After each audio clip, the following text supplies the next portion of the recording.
Alhamdulillah, bersyukur kepada Allah Subhanahu wa taala, salawat dan salam kepada junjungan besar Nabi Muhammad sallallahu alaihi wasallam. Yang saya kasihi Tuan Imam, yang dikasihi Tuan Bilal dan seterusnya ahli jemaah yang dikasihi Allah Subhanahu wa taala.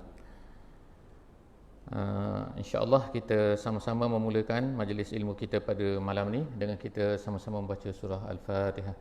A'udzubillahi minasyaitonirrajim. Bismillahirrahmanirrahim. Alhamdulillahirabbil alamin, arrahmanirrahim, maliki yaumiddin. Iyyaka na'budu wa iyyaka nasta'in. Ihdinas siratal mustaqim, siratal ladzina an'amta 'alaihim ghairil maghdubi 'alaihim waladdallin. Amin. Alhamdulillah, moga-moga Allah Subhanahu wa taala memberi keberkatan kepada majlis ilmu kita pada malam ini dan insya-Allah pada malam ni kita akan sama-sama untuk kembali melihat, mempelajari, mendengar sedikit kisah hidup Nabi kita sallallahu alaihi wasallam. Jadi alhamdulillah, pada sesi lepas kita telah bersama-sama sampai kepada penceritaan iaitu kisah Nabi kita sallallahu alaihi wasallam yang telah pergi ke Taif, berdakwah ke Taif. Jadi kita sekarang ni insya-Allah kita bersama-sama di tahun yang ke-10 kenabian, 10 kenabian.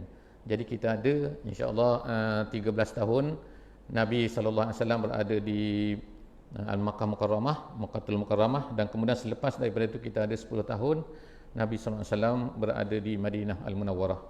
Jadi pada malam ni insya-Allah kita akan sama-sama untuk melihat tahun yang ke-10 daripada kenabian.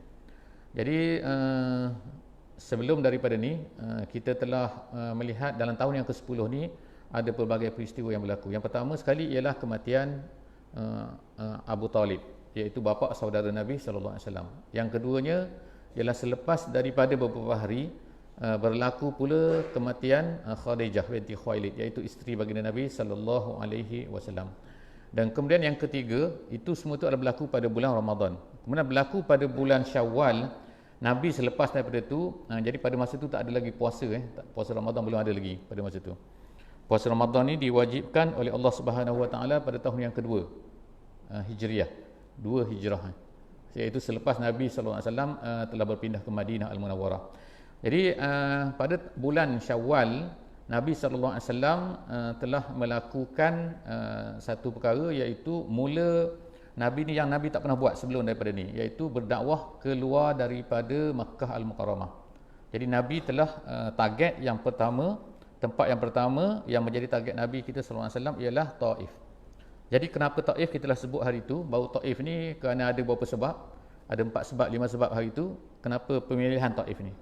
Kemudian Nabi SAW kemudian pergi ke Taif dengan Zaid bin Harithah sahaja. Zaid bin Harithah, hanya berdua saja. Zaid bin Harithah adalah anak angkat kepada baginda Nabi SAW. Dan kemudian Nabi SAW pergi hanya berjalan kaki. Dan kita lihat semua orang-orang Taif ni menolak Nabi SAW. Kecuali seorang saja yang Islam, iaitu Addas. Addas seorang Kristian, hamba yang memberikan buah anggur kepada Nabi SAW selepas daripada Nabi kita telah dilontar dengan batu, berdarah dan berehat di satu kebun. Lalu Addas ni lah yang membawa. Kemudian berlaku juga dalam peristiwa Taif ni ialah ketika Nabi dalam perjalanan balik, Nabi SAW didatangi oleh Jibril dan juga malaikat bukit, malaikat bukit yang datang untuk menawarkan untuk menghancurkan orang-orang Mekah dan juga menghancurkan orang-orang Taif. Tapi Nabi menolak, dan kita telah dengar hari itu bahawa Nabi SAW telah berdoa moga-moga Allah Subhanahu wa taala akan lahirkan daripada aslab mereka, iaitu keturunan-keturunan mereka ni orang-orang yang akan menyembah Allah Subhanahu wa taala. Tapi apa yang berlaku ialah bukan sekadar menyembah Allah Subhanahu wa taala, daripada keturunan-keturunan walaupun mereka ni adalah pemimpin Quraisy, orang-orang yang panglima-panglima penjahat-penjahat Quraisy yang menentang Nabi SAW, tapi mereka ni telah menjadi orang-orang yang menjadi penakluk Islam, yang membuka Islam, yang menyampaikan Islam ke Rom, ke Parsi dan juga lain-lain di Afrika dan lain-lain. Jadi itu yang berlaku. Selepas daripada itu yang ketiga, yang keempat ialah peristiwa di Taif ni, ialah peristiwa jin, sekumpulan jin telah mendengar Nabi SAW ketika Nabi kita membaca Al-Quran. Jadi kemudian Nabi jin ini, masyarakat jin ini selepas mendengar tu mereka telah kembali ke kampung-kampung mereka, tempat-tempat mereka, kawan-kawan mereka, dan kemudian mereka ni mengajak kawan-kawan mereka kepada Islam. Dan daripada situlah bermulanya lahirnya jin-jin Islam yang kita katakan tu. Selepas daripada itu Nabi SAW pun masuklah ke Mekah. Jadi peristiwa ni berlaku masih lagi pada bulan Syawal. Nabi SAW nak masuk ke Mekah pada masa itu ialah tak boleh, tak mampu kan. Kenapa? Kerana orang Quraisy ni mereka ni bersiap sedia untuk menghalang Nabi daripada masuk ke Mekah kalau mereka tahu. Jadi sebab tu Nabi SAW terpaksa meminta pertolongan daripada seorang musyrik, seorang yang juga bukan Islam, tapi nama dia tapi dia adalah seorang yang baik, iaitu nama dia Mut'im bin Adi. Mut'im bin Adi. Jadi selepas tu Nabi SAW masuk ke Mekah. Jadi sekarang kita sampai kepada bulan Zulkaidah. Bulan Zulkaidah, tahun yang ke-10 kenabian. Bulan Zulkaidah ini ialah bulan haji. Bulan Zulkaidah dan juga bulan Zulhijjah adalah orang-orang haji datang daripada seluruh pelosok tanah Arab untuk datang berbuat haji. Kerana mereka ni dah buat haji dah lama dah, iaitu sejak daripada Nabi Ibrahim lagi. Wa azzim fin nas bil hajj. Nabi Ibrahim dah menyeru manusia ni supaya Nabi Ibrahim naik ke atas satu bukit di Arafah. Allah Ta'ala menyuruh Nabi Ibrahim ni supaya menyerukan kepada manusia. Dan bila Nabi Ibrahim bertanya kepada Allah, macam mana aku nak seru? Suara aku ni pendek, suara aku ni tak sampai kepada semua manusia. Tapi Allah Subhanahu Wa Ta'ala kata, alaika al-balagh, alaika an-nida. Kamu ni hanya menyampaikan saja, bertempik saja, memanggil saja. Allah Subhanahu Wa Ta'ala yang wa alayyal balagh. Allah Ta'ala kata, iaitu akulah yang akan menyampaikan kepada seluruh manusia. Jadi sampai kepada hari ini manusia ni terpanggil untuk datang berbuat haji hasil daripada panggilan seruan Nabi Ibrahim tu. Jadi sampailah kepada zaman Nabi SAW ni, manusia pada masa tu orang Arab ni masih lagi menunaikan haji. Orang Arab bukan Arab tak buat haji. Jadi orang Arab ni datang buat haji. Walaupun haji mereka ni memang berbeza. Walaupun haji mereka ni banyaklah perkara-perkara yang mereka dah campur aduk, mereka dah rosakkan dan sebagainya, tapi mereka masih lagi berbuat haji. Jadi mereka buat haji ni hampir-hampir samalah dengan kita dari segi pattern bentuknya, iaitu pergi ke Arafah, pergi ke Mina dan sebagainya.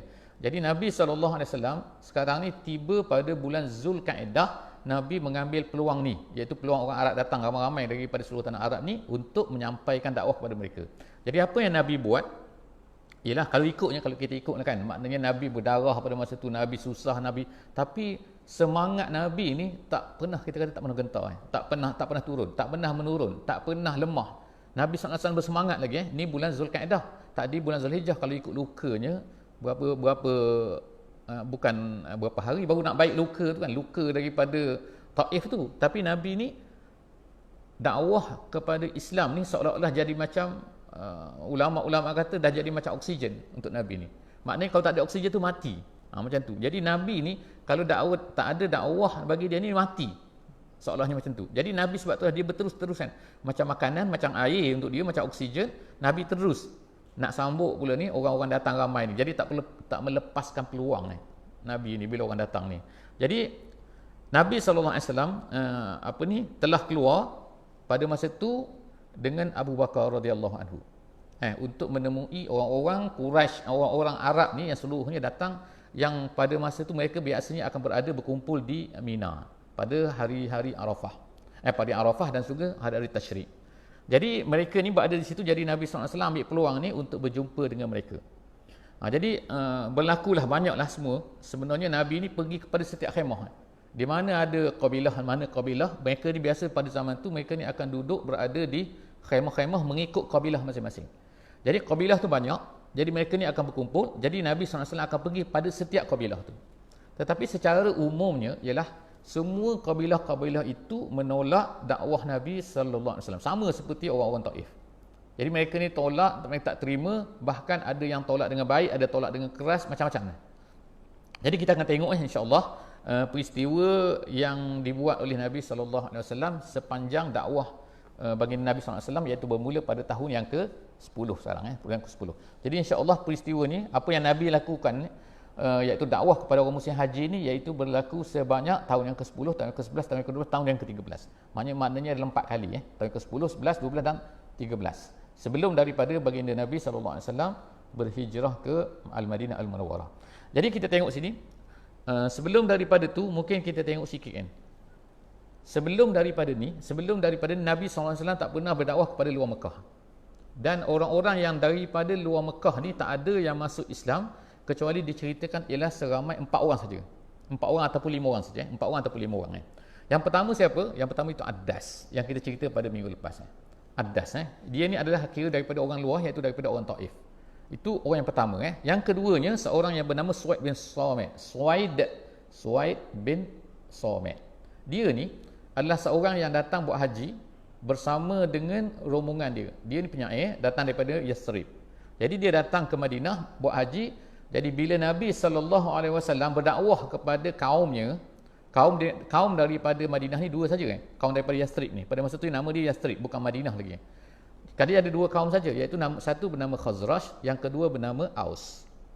Jadi pada tahun yang ke-10 ni Nabi SAW berdakwah kepada Aus dan juga Khazraj, tetapi tak masuk Islam kecuali seorang saja daripada kaum itu, iaitu seorang yang bernama tadi kita sebut Suaid bin Samit. Tapi dia ni bila dia dia masuk Islam, kemudian dia balik ke Madinah, beberapa bulan saja terus dia meninggal. Jadi habis cerita tu, tamat sampai situ saja. Cerita tu tamat situ. Yang kedua ada seorang lagi budak bernama Iyas bin Muaz nama dia. Iyas bin Muaz. Dia ni juga orang Madinah, dia ni ikutlah bapak-bapak dia ni datang buat haji.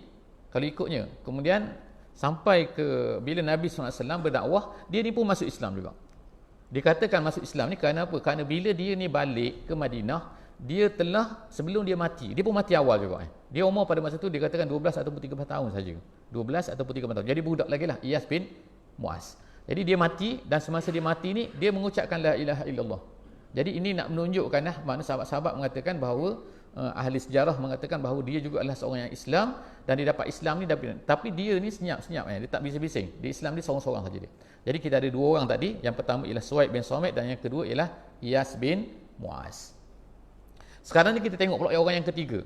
Orang yang ketiga yang masuk Islam daripada luar Mekah ni adalah seorang yang masyhur. Kita tengok sekarang ada 2 orang lagi yang masih tinggal. Kita ada 5 semua. Kita ada Ad-Das, kita ada Iyas, kita ada Suaid, dan yang ketiga ni ini istimewa sikit. Yang ketiga dan yang keempat ni istimewa. Yang keempat, yang kelima ni istimewa sikit. Istimewa kenapa? Kalau yang tadi tu semua tu masuk Islam adalah individu-individu. Maknanya seorang-seorang saja. Dia bukan masuk Islam secara kumpulan, tak, ataupun dia tak ajak orang lain. Yang tadi tu Ad-Das, Iyas dan juga Suaid. Yang ketiga, yang keempat ni iaitu seorang yang masyhur dalam sejarah Islam, nama dia ialah Abu Dzar Al-Ghifari. Abu Dzar Al-Ghifari. Jadi Abu Dzar Al-Ghifari ni, Ghifar ni adalah satu bani yang tinggal di padang pasir. Bani Ghifar nama dia, Bani Ghifar. Dia ni tinggal di padang pasir, dia ni daripada keturunan Arab, memang bercakap Arab, dan dia tinggal di padang pasir. Kerja dia apa? Semua kerja dia ni, kumpulan ni, Badui ni kerja dia ialah merompok. Tu kerja dia. Dan termasuklah Abu Dzar Al-Ghifari. Kerja dia perompok, pirate of Arabian, bukan Caribbean. Jadi dia duduk situ, duduk pada pasir tu. Jadi dia ceritalah, banyaklah cerita dia masa jahiliah dulu memang kerja rompok orang. Semua bangsa bani dia tu kerja merompok. Jadi terpaksalah orang Arab ni kalau dengar Bani Ghifar ni semua takut. Sebab apa? Kena buat baik ke dia. Takut nak usik. Kalau orang dia dengar daripada Bani Ghifar, dia macam cerita cowboy lah zaman-zaman dulu kan. Duduk tengah-tengah jalan tu kan, dia kerja merompok orang. Jadi orang takut ke dia. Jadi Abu Dzar Al-Ghifari ni, walaupun dia ni dia katakan dia ni perompok kerja dia, tapi dia ni tak macam sembah berhala. Tu pelik sikit. Dia perompok tapi tak sembah berhala. Itu. Jadi satu hari dia ada adik dia bernama Unais. Adik dia bernama Unais. Dia dengar ada seorang nabi lahir di Mekah. Ini cerita ni berlaku dikatakan pada awal-awal lagi, iaitu tahun yang ketiga atau tahun yang keempat. Tahun yang ketiga atau tahun yang keempat kenabian. Bukan hijrah, kenabian. Jadi dia ni mendengar Nabi SAW lahir, ada seorang nabi lahir di Mekah tapi dia tak kenal. Jadi dia hantar adik dia bernama Unas ni minta tolonglah adik dia ni. Tempat tinggal dia di mana? Iaitu di antara Mekah dan Madinah. Mekah dan juga Madinah, tengah-tengah tu. Mekah dan Madinah ni jauh dalam 500 km. 500 km. Kalau ikut jarak lah, sekarang pun 500 juga, dulu pun 500 juga Jadi dia suruh adik dia pun pergi ke Mekah. Adik dia pergi ke Mekah cari maklumat lah tentang Nabi yang baru lahir ni. Kemudian dia pun balik, dia ceritakan kepada Abu Zar Al-Ghifari. Abu Zar dengar cerita ni, dia tak puas hati. Dia kata, apalah cerita tak best, apa tak cukup lah. Jadi dia kata, dia nak tahu sendiri. Dia pun bungkuslah pakaian-pakaian dia semua, alat-alat dia semua dia pergi. Dia pergi ke Mekah. Dia pergi ke Mekah, dia tak kenal Nabi sallallahu alaihi wasallam. Jadi apa dia buat ialah dia pergi di Kaabah tu, dia tunggu situ. Dia tunggu takut-takutlah ada orang datanglah berdakwah dia dan sebagainya kan. Jadi pada masa tu orang yang masuk Islam masih tak ramai. Dia kata baru 20 lebih begitu kan, 30 lebih. Jadi dia pun datang duduk situ. Rupanya bila dia duduk tinggal gitu kan. Duduk di tepi-tepi apa ni Kaabah tu. Jadi pada masa tu ada orang yang sedang perhati dia. Siapa perhati dia ni? Iaitu Ali bin Abi Talib. Ali ni, jadi kita nak cerita juga tentang Ali ni walaupun dia kecil, walaupun masih budak lagi pada masa tu, baru belasan tahun, tapi dia ni cerdik, Ali ni. Cerdik dan semangat dia tu untuk berdakwah tu kuat. Maknanya dia pantang tengok orang. Tengok orang luar sikit dia akan siap nak tangkap lah orang tu kan. Nak tangkap, bukan nak tangkap apa, bukan tangkap nak masuk dalam kurung, tapi tangkap maknanya nak ajak kepada Islam lah. Dia tengok orang luar ni. Jadi dia perhatikan, dia tengok Abu Zar ni 3 hari Abu Zar duduk situ.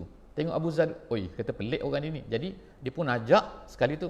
Kalau dia kata awak ni orang asing, mari sini, kata datanglah ke rumah aku, tinggal rumah aku. Sebab masa tu tak ada hotel, tak ada apa kan. Jadi terpaksalah dipanggil istidhafah. Istidhafah ni tabiat orang Arab ni memang suka menistidhaf orang. Istidhaf ni maknanya apa ni? Menerima tamu. Itu kan. Dan dalam Islam pun ada kan. Kita ni sepatutnya maknanya itulah bertamu 3 hari Nabi kata kan. Jadi kalau bertamu tu maknanya ada yang kata wajib, ada yang kata sunat. Tapi selepas daripada tu tak wajib lagi, tak sunat lagi. Iaitu kalau lebih daripada 3 hari. Tapi kita sekarang ni bahayalah kan. Kalau kita ajak orang tak kenal masuk rumah kita, tengok-tengok malam tak ada semua barang. Dengan dia hilang, dengan barang kita pun hilang kan. Susah kan. Jadi hotel sekarang ni.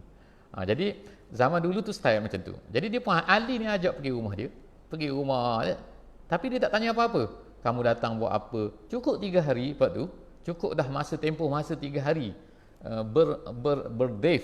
bertamu di rumah dia tu. Dia pun lepas hari yang ketiga dia tanya, awak ni datang daripada mana dan awak ni nak apa? Maknanya sebelum tu dia tak kenal, tak tahu kan. Jadi dia katalah dia ni Abu Zar, dia ni ada daripada Ghifar. Dia kata dia tak akan cerita kepada kamu, Abu Zar kata ni kepada Ali, aku tak akan cerita kepada kamu kecuali kamu ni jamin kepada aku bahawa kau tak akan ceritakan kepada siapa-siapa apa yang aku cerita ni.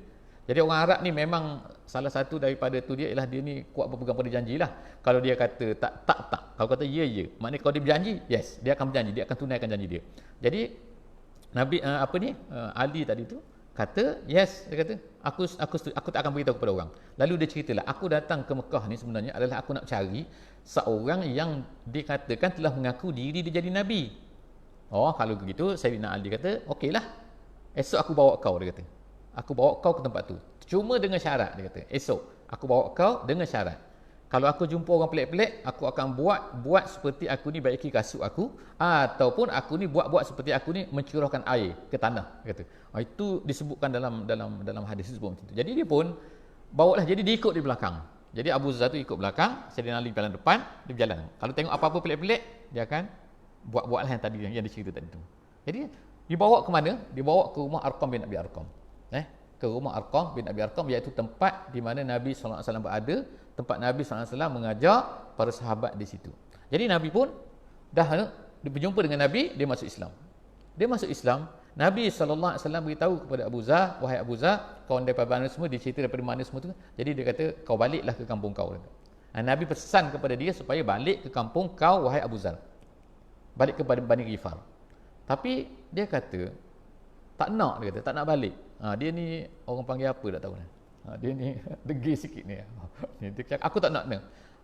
Apa yang kita buat ni betul, dia kata. Kenapa mesti sembunyi-sembunyi? Aku nak pergi bertempik, dia kata tu. Aku nak pergi iklankan, aku nak pergi isytiharkan di Kaabah tu bahawa aku dah masuk Islam. Nabi kata jangan. Dah dia nak pergi juga. Ikut dia, nak pergi. Dia pun pergi lah. Dia pergi di Kaabah tu, kemudian dia bertempik. Dia kata, asyhadu an la ilaha illallah. Aku dah masuk Islam, wahai semua orang Arab. Dia beritahu kepada orang Quraisy. Jadi apa lagi? Orang Quraisy datang pun ramai-ramai pukul dia. Pukul dia. Dah apa ni? Dah tahulah nak bengkok apa benda semua ni kita kata ni kan. Semua dah teruk dah dia kena ni. pada masa tu datanglah seorang yang bernama Abbas. Abbas ni ialah bapa saudara kepada Nabi lah, yang paling bongsu bapa saudara Nabi. Jadi Abbas datang, ni bukan Ibnu Abbas, dia ada Ibnu Abbas, dia ada Abbas. Jadi Ibnu Abbas tu Abdullah bin Abbas, anak kepada Abbas ni. Abbas ni adik-beradik dengan Abu Lahab, adik-beradik dengan Hamzah, adik-beradik dengan Abdullah ayah Nabi. Jadi dia ni bapa saudara kepada Nabi SAW. Abbas datang, dia kata, kamu tahu tak yang kamu pukul ni siapa? Dia ni adalah Bani Ghifar. Bani Ghifar ni, kalau orang dia kita usik, jaga dia nanti. Kita tak boleh nak pergi berniaga ke Syam, sebab kita lalu tempat dia. Jadi lepas tu orang pun lepaslah dia. Kemudian Abbas ni nasihat kepada dia. Kemudian dia pun balik. Dia balik kepada kaum dia. Jadi ceritanya habis dia balik kepada kaum dia. Apa yang dia buat? Abu Zar ni. Abu Zar ni dia bukan hanya makna balik diam-diam, tapi dia telah berdakwah kepada kaum dia. Ini special Kalau kita katakan macam mana seorang yang baru masuk Islam, berapa hari tak tahu kan, berapa hari, berapa saat, berapa jam kan, tapi tiba-tiba boleh balik ke negeri dia, kampung dia, kepada kaum dia, dan dia berdakwah kepada kaum dia. Dan yang peliknya hampir semua kaum dia tu masuk Islam. Tu kan. Dan Nabi SAW dah beritahu kepada dia, nanti kamu balik kampung kamu nanti yang tadi tu, kamu jangan datang sehingga aku datang beritahu kepada kamu. Bila kamu dengar berita tentang aku dah settle, barulah kamu datang. Jadi dia telah datang kepada Nabi sallallahu alaihi wasallam, iaitu semasa Nabi sallallahu alaihi wasallam selepas daripada peperangan Badar. Selepas peperangan Badar.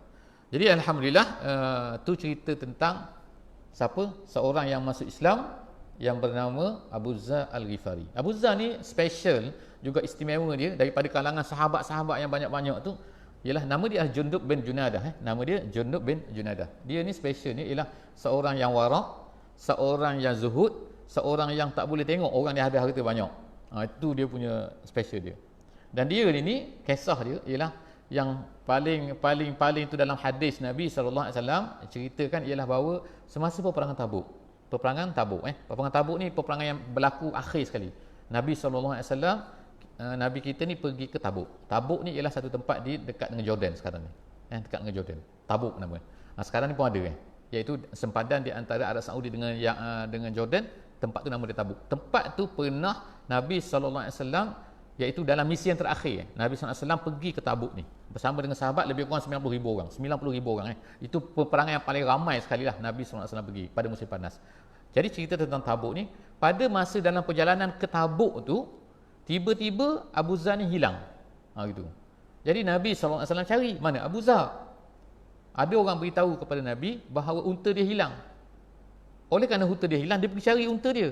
Mana unta aku? Pergi cari. Ramai pada masa tu Jadi Nabi tunggu di satu tempat tu dalam perjalanan. Kemudian Nabi tu tiba-tiba nampak daripada jauh ada orang nampak berjalan di padang pasir. Jadi padang pasir kita tengok jauh, kita nampak lah dia naik debu tu kan.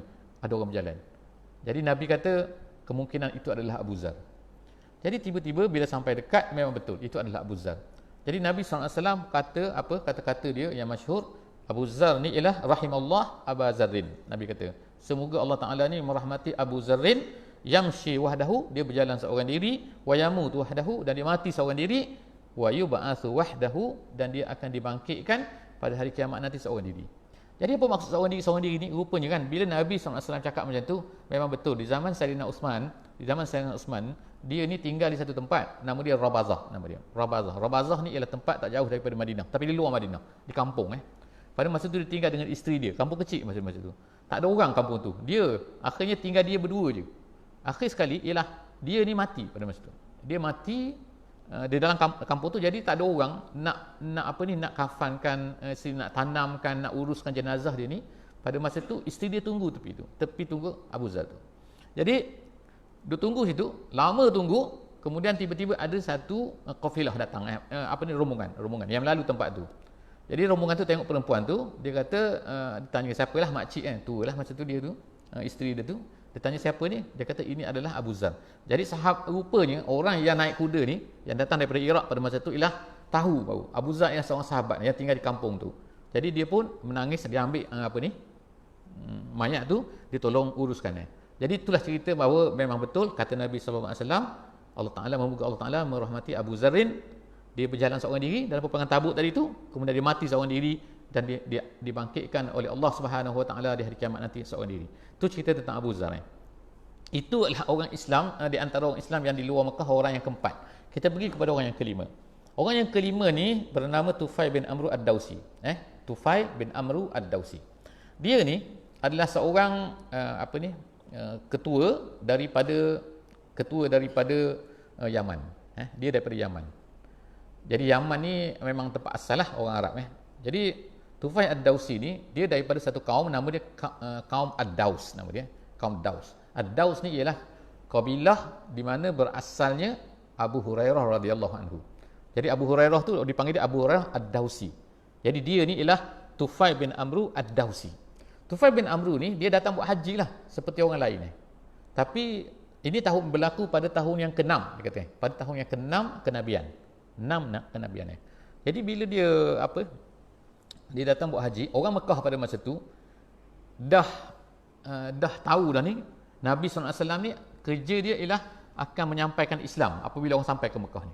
Jadi orang yang kita sebut hari tu, orang-orang Mekah, orang Quraisy ni mereka ni buat macam apa ni, di immigration nak masuk semua tu, dia dah bagilah sekela-sekela dia tu kan. Mak tu tukang-tukang pencerita dia tu. Cerita apa? Jaga-jaga di Mekah ni akan ada seorang nanti yang akan cerita tentang Islam. Cerita tentang bahawa apa yang kita sembah ni Lata, Uzza ni semua berhala-berhala ni tak betul. Dia yang betul. Dia kata dia ni adalah Nabi dan sebagainya. Nama dia Muhammad. Jadi dia pun adalah salah seorang daripada yang dapat berita ni, dengar berita ni. Jadi bila sampai ke Mekah, apa yang dia buat ialah dia ambil satu kapas, dia masukkan dalam telinga dia, duduk. Konon-konon dia tak akan dengar lah, gitu kan. Jadi dia duduk tepi Kaabah tu. Dia duduk tepi Kaabah, tiba-tiba Nabi SAW nak jadi cerita kan, datang tepi dia. Dan Nabi semayang, Nabi baca Quran. Dia letak kapas kan, bukan letak benda kuning tu kan, dekat airport kan, bukan. Letak kapas dengar lah kan. Jadi dia dengar sedap dia kata. Lalu dia fikir, bodoh juga aku ni kata. Kalau aku ni cerdik kata, aku dengar je lah. Kalau tak betul aku tolak, apa masalahnya. Last kali Nabi berjalan nak balik rumah, dia ikut belakang. Dia panggil Nabi, dia kata, boleh tak kamu baca lagi apa yang kamu baca tadi. Dia dengar tu, lepas daripada tu dia seronok, dia rasa betul dan terus dia masuk Islam lepas betul. Tapi Nabi dia tinggal situ beberapa hari saja, belajar dengan Nabi SAW. Selepas daripada tu Nabi tanya dia daripada mana, dia kata dia daripada Bani Daus. Jadi Nabi kata, kamu balik ke Daus, kamu balik ke Yaman tempat kamu tu, dan kamu jangan datang jumpa aku sehinggalah kamu ni dengar aku dah dapat kemenangan. Maknanya dah stabil. Jadi dia pun balik kepada Daus. Apa yang dia buat? Dia telah mengajak Islam kepada kaum dia tu, kaum Daus. Ni pun satu cerita lagi lah yang mana kita cerita bahawa hebatnya para sahabat ni, walaupun mereka ni hanya belajar dengan Nabi beberapa hari je kan. Kita ni dah banyak kan belajar kan, berlori-lori bertantan kan Islam ni kita banyak sangat tahu dah kan. Tapi mereka ni tahu sikit je kan. Tahu Quran sikit, Quran baru banyak belajar dengan Nabi SAW, tapi mereka ni balik boleh sampaikan Islam. Berapa ramai orang yang masuk Islam agaknya daripada kaum dia? 80 keluarga, 80 family. Hampir semua kan. Maknanya 80 family tu bukan family macam kita. Family kita 2 orang 3 orang kan. Satu family. Family orang Arab zaman dulu. Ni jenis 10 ni. Kalau 10, kalau 80 maknanya 800. Kalau kita kata 5 maknanya 400 kan. Jadi maknanya semua kaum dia tu masuk Islam. Hampir semua kaum dia tu. Sama macam Abu Zar Al-Ghifari tadi. Jadi ini siapa dia? Tufai bin Amru Ad-Dausi. Lalu dia telah pergi berjumpa dengan Nabi SAW pada semasa peperangan Uhud. Dan hebatlah lepas tu dia tinggal di Madinah ni. Kemudian dia telah pada zaman Sayyidina Abu Bakar radhiyallahu anhu, dia telah bersama-sama untuk dihantar oleh Abu Bakar untuk melawan orang-orang yang murtad pada masa tu. Orang murtad iaitu seorang yang masyhur yang murtad tu, berlaku satu peperangan, nama dia peperangan Al-Yamamah. Ramai para sahabat pada masa itu mati, dan termasuk yang mati tu ialah dia ni, iaitu Tufai bin Amru Ad-Dausi. Jadi itulah lebih kurang beberapa orang, kita kata 5 orang sekarang kita dah cerita 5 orang tadi tu. 2 yang masyhur yang mengislamkan ramai orang, dan yang 3 orang lagi tu yang mana Islam dia tu adalah sendiri-sendiri. Jadi itu saja 5 orang yang masuk Islam sebelum daripada tahun yang ke-10. Tahun yang ke-10. Sekarang kita pergi tahun yang ke-10 ni, Nabi SAW pun berdakwah lah. Jadi apa yang Nabi pergi? Nabi pergi kepada, diceritakan bahawa semua bani-bani yang ada tu Nabi pergi kan. Bani apa yang ada pada masa tu kan? Macam-macam bani kata kan. Apa ni? Yang Nabi, antaranya ialah, contohnya ialah Bani Kalb. Ni kita pun tak pernah dengar lah, ni bani-bani Arab yang banyak kan. Ada yang bani nama Bani Kindah, ada Bani Hanifah, ada Bani Syaiban, ada Bani Amir. Jadi kita akan cerita insya-Allah beberapa bani saja. Beberapa kumpulan daripada kumpulan Arab ni yang disebutkan oleh dalam sirah Nabi sallallahu alaihi wasallam, yang mana special, ada special dia. Jadi yang pertama sekali ialah Bani Amir, Bani Amir. Ada satu bani semasa di Mina ni, nama dia Bani Amir. Bani Amir ni ialah satu bani yang kuat. Dikatakan dan dia ni, ketua dia pada masa tu ada seorang bernama Buhairah bin Firas. Buhairah bin Firas. Jadi dia, Nabi SAW pergi. Nabi SAW nak ajak dia kepada Islam. Kemudian apa dia kata? Dia kata, Ara'aita, saya baca teks ni, Ara'aita in nahnu bay'naka ala hadzal amr, summa azharakallahu ala man khalafaka, ayakunu lana al-amru min ba'di zalik. Dia kata, kalaulah kami tolong kamu sekarang ni, kami tolong kamu wahai Muhammad. Dia kata ni lah, wahai akhal Quraisy, dia kata. Wahai akhal Quraisy, wahai saudara orang Quraisy. Kalau aku tolong kamu sekarang ni dan tiba-tiba Allah Taala beri menang kepada kamu ni, adakah selepas daripada kamu mati bahawa kamu nak tak serahkan jawatan ketua kepada ni kepada kami? Itu maknanya. Jadi dia buat syarat. Dia nak tolong Nabi, dia nak beriman. Dia kata cuma dengan syaratnya, kalau Muhammad dah mati, nanti selepas daripada tu hendaklah keketuaan tu, makna ketua kepada orang Islam lah, hendaklah diserahkan kepada Bani Amir ni. Apa Nabi sallallahu alaihi wasallam jawab? Al-amru ila Allah yad'uhu haitsu yasha. Tu je perkataan Nabi ni. Perkataan Nabi pendek. Maksud dia gini. Maksud dia ialah Nabi sallallahu alaihi wasallam kata, masalah ni aku tak boleh nak janji. Itu maksud dia.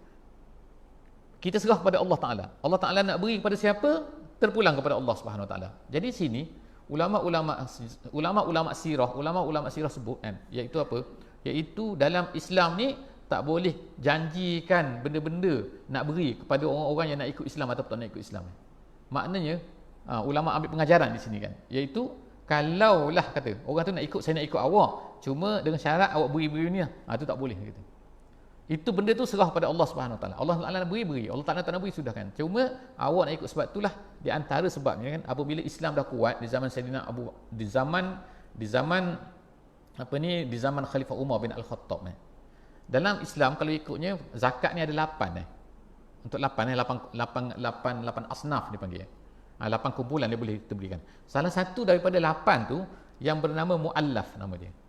Muallaf al-muallafati qulubihim. Orang yang didekatkan, yang dijinakkan hati mereka. Apa maksud muallaf ni? Beri zakat ni. Setengah ulama kata orang yang belum Islam lagi, tapi orang dah nampak-nampak macam dia nak masuk Islam, jadi kita beri kat dia. Tapi ramai ulama kata orang yang dah Islam, kita nak kukuhkan dia tu, kuat kepada Islam tu. Jadi mengikut yang kita pakai ialah itu. Pendapat tu iaitu orang yang dah Islam dah, kemudian kita beri kepada dia supaya dia ni rasa gembira, rasa seronok dengan Islam kan. Jadi kita dapat harta tu, muallaf tu. Tapi di zaman Sayyidina Umar bin Al-Khattab, zaman Sayyidina Umar, zaman Nabi, kemudian zaman Abu Bakar, kemudian zaman Sayyidina Umar Al-Khattab, apa nak Umar ni buat? Umar kata kita cancel nombor yang ke muallaf ni. Dia kata apa? Sebab apa? Kita sekarang dah kuat dah. Tapi nak masuk Islam masuk, tak nak masuk sudah.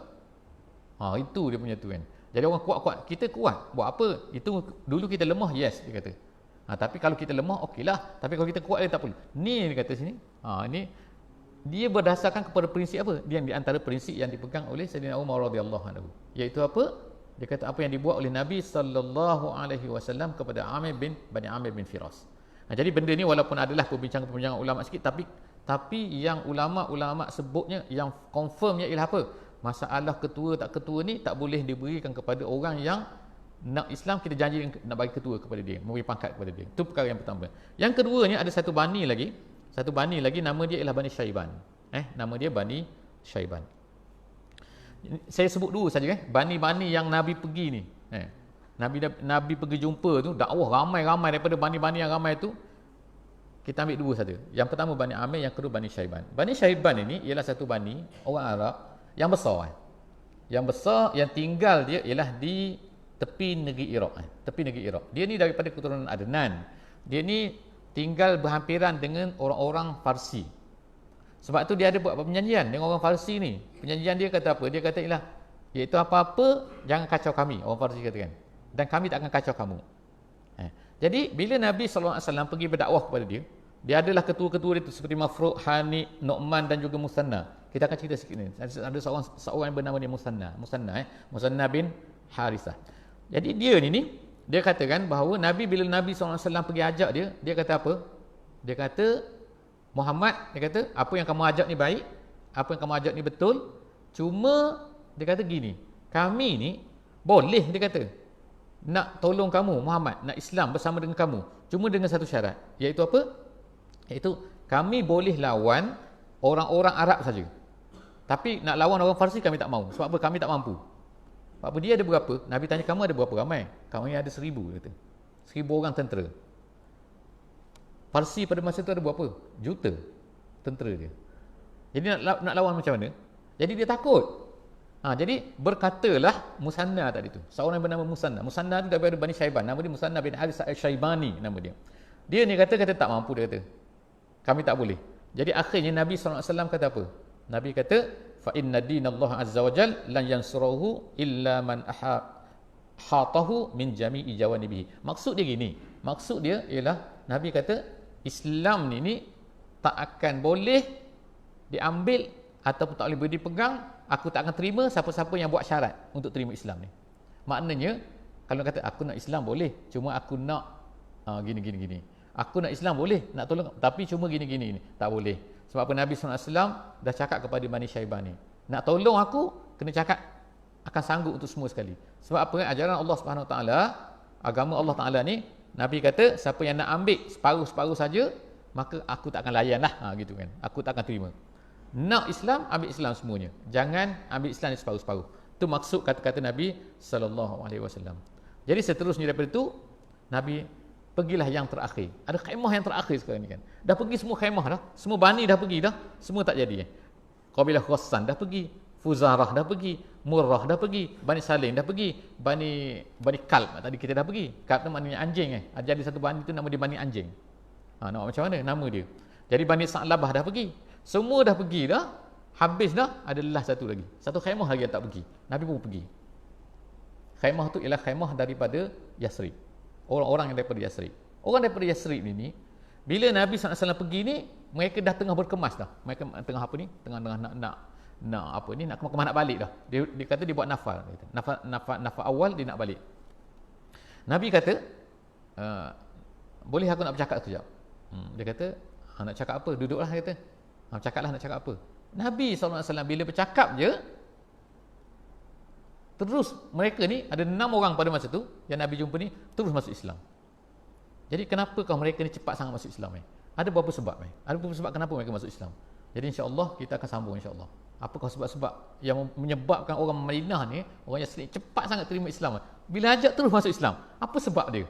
Ada special sini. Special ni insya-Allah minggu depan insya-Allah. Aku qauli hadza wa astaghfirullahalazim li wa lakum. Insya-Allah kita tangguhkan majlis kita pada malam ni dengan sama-sama membaca surah wal asri. Bismillahirrahmanirrahim. Wal asri innal insana lafi khusr illa allazina amanu wa amilus solihat wa tawasaw bil haqqi wa tawasaw bis sabr. Wassalamualaikum warahmatullahi wabarakatuh.